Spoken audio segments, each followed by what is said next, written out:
Sveiki kolegos. Kai pati mokiausi siūti ir dabar, kai jau mokau kitus siūti, dažnai savo darbe susiduriu su 5 dažniausiai pasitaikančiom pradedančių siūti klaidom. Todėl noriu jas išvardinti ir tuo pačiu duoti jums patarimą, kaip jų išvengti. Pradėsiu nuo 5 vietos. Tai yra audinio dekatiravimas prieš jį sukerpant ir aišku prieš siuvant. Kas tai yra? Tai yra audinio apdorojimas karštais garais. Taip daryti rekomenduoju su absoliučiai visais audiniais. Sudedam audinius gerąją pusę į vidų, perlenkiam ir naudojam lygintuvą, spaudžiam karštą garą, lygintuvą laikom arti audinio ir negailim garo ir visą audinį taip išgarinam vieną pusę ir kitą pusę. Džinsą rekomenduočiau skalbti, todėl kad džinsas dažo. Kartais liną reikėtų pamerkti, bet neskalbti.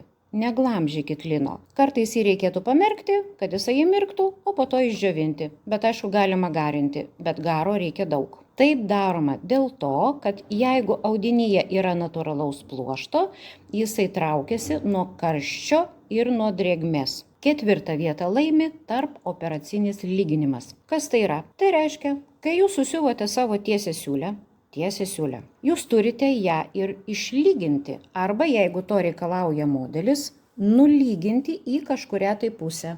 Susiuvot, atėjot prie lygintuvo, siūlę išlyginot ir tik tada siuvate toliau. Taip jūsų gaminys bus žymiai kokybiškesnis. 3 vietos bronzos laimėtojas skelbiamas klijinių įdėklų parinkimas. Jų yra visokiausių. Ir austinių, ir trikotažinių, ir visokių flizelinų. Kolegos, jie yra visi skirti tam tikroms vietoms paklijuoti ir jas renkamės pagal modelį, pagal audinį. Čia jau yra labai plati tema, bet noriu jums pabrėžti, ko geriau nesirinkti. Yra toksai flizelinas, aš jį specialiai laikau pavyzdžiui, štai taip labai lengvai plyštantis.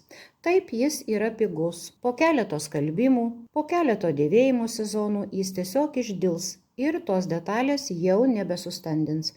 O visi klijiniai įdėklai yra skirti standinti detalės arba tam tikras vietas.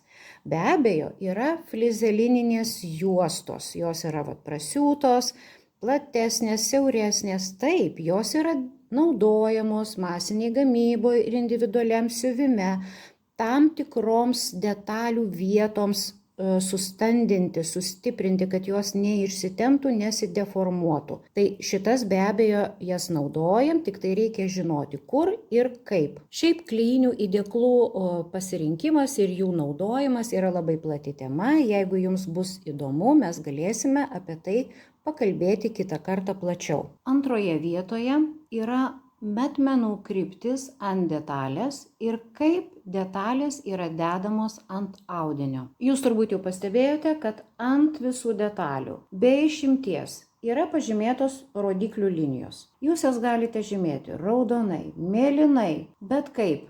Arba detalė turi rodiklės liniją, arba ant jos yra užrašyta, kad tai yra lenkimas. Susidedam savo audinį gerąją pusę į vidų. Čia yra individuali gamyba, ne masinė gamyba. Sudedam taip, kad audinio kraštai būtinai sutaptų. Būtinai, tai yra labai svarbus momentas. Tada dėliojam savo lekalus. Lekalus mes dedame ne bet kaip, o taip, kaip parodo šita rodiklė. Jinai ir rodo, kokia kryptimi reikia padėti tą detalę ant audinio. Matuojam atstumą nuo rodiklės, tarkim, iki audinio krašto. Jeigu aš čia padėjau ir čia yra 7 cm, vadinasi, tie 7 cm turi būti per visą detalės ilgį. Negali būti nei 1 mm paklaidos. Jūs negalite padėti tos detalės taip, kaip jums atrodo gražiau. Pavyzdžiui, taupant audinį. Gal aš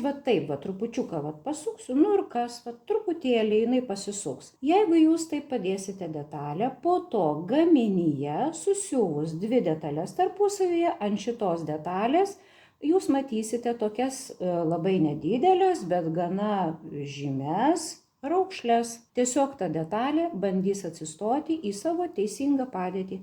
todėl kad taip detalės yra konstruojamos ir taip detalės reikia sukirpti ant audinio. Būtinai laikykitės metmenų krypties. Ir pirmą vietą laimi siūlo parinkimas pagal audinį. Visų pirma, siūvom kokybiškais firminiais siūlais. Normaliais siūlais. Visus kitus paliekam daigstimui, skylutės užsiuvimui, ten sagai prisiūti ir taip toliau. Bet įdomiausias momentas tai yra siūlo spalvos parinkimas pagal audinio spalvą. Kaipgi renkama ta spalva? Uždėjote keletą variantų ant audinio, paėmiau šiek tiek margą audinį ir noriu pažiūrėti, kuris siūlas geriausiai tiks mano pavyzdžiui. Yra griežta taisyklė. Kai jūs uždedate siūlą ant audinio, jis turi pranykti. Štai va šitas vat. Nors audinys ir margas, šitas siūlas yra mažiausiai matomas. Pačiame audinyje yra šiek tiek tamsiai mėlynos spalvos kaip pagrindo ir juodas mėlynas siūlas jisai išryškėja. Va štai taip, kaip atrodytų apmėtyti ir susiūti šitie kraštai. Jūs negalite siūti ir apmėtyti bet kokiais siūlais. Jūs turite siūlą parinkti tiksliai į spalvą, kad jisai uždėjus pranyktų. Va taip, kaip šitam pavyzdį. Pilkas trikotažas, pilki apmėtymo ir susiuvimo siūlai. Net apmėtymas negali būti daromas skirtingos spalvos siūlais. Tikiuosi, mano patarimai jums bus naudingi ir jūsų gaminiai bus visada kokybiški.